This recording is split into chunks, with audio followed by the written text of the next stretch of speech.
sudah tercapai visi misi Kristus, tugas Roh Kudus, yaitu hidupku bukan aku lagi, melainkan Kristus dalamku, yaitu menggenapi kehendak semula menciptakan kita segambar dengan Dia, image of God, imago Dei.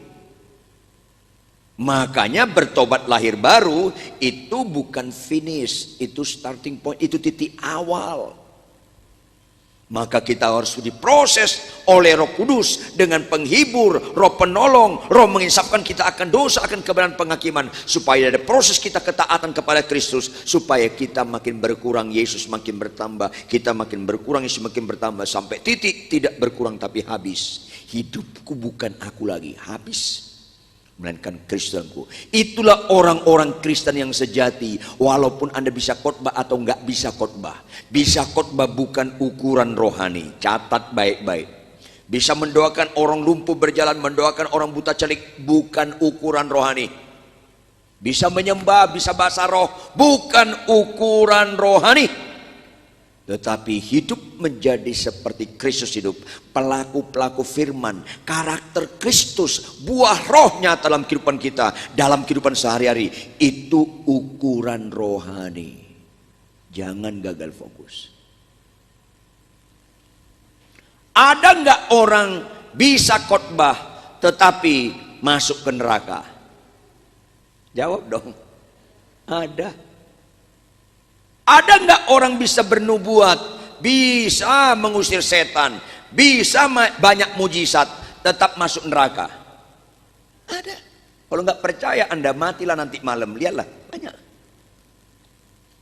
Makanya Alkitab tegas, pada zaman akhir banyak orang teriak, Tuhan, Tuhan, aku banyak bernubuat, aku banyak mengusir setan, aku banyak melakukan mujizat, tapi Tuhan bilang apa? Aku nggak kenal engkau, hanya kamu sekali pembuat kejahatan.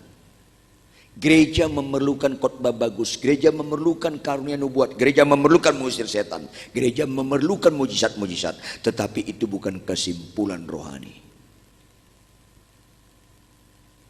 Makanya diutus Roh Kudus supaya merealisasikan tujuan utama Kristus datang ke dunia, mati di kayu salib, turun dalam kerajaan maut, bangkit pada hari ketiga, naik ke surga, supaya kita hidup seperti Kristus ketika jadi manusia.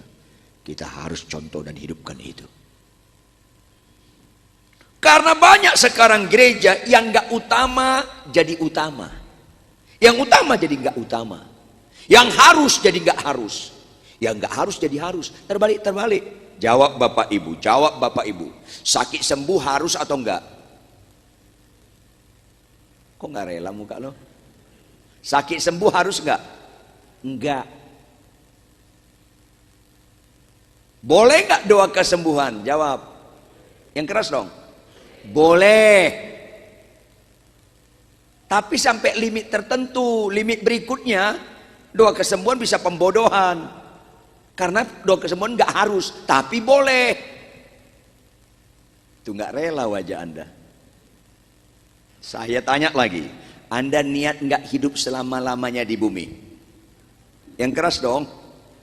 Niat masuk surga nggak? Ya niat matilah. Kalau sembuh melulu kapan matinya? Makanya Alkitab mencatat ada batas umur kita. Alkitab bilang umur kita berapa tahun? 70. Lebih daripada itu 80. Apa upahnya? Penderitaan. Itu Alkitab.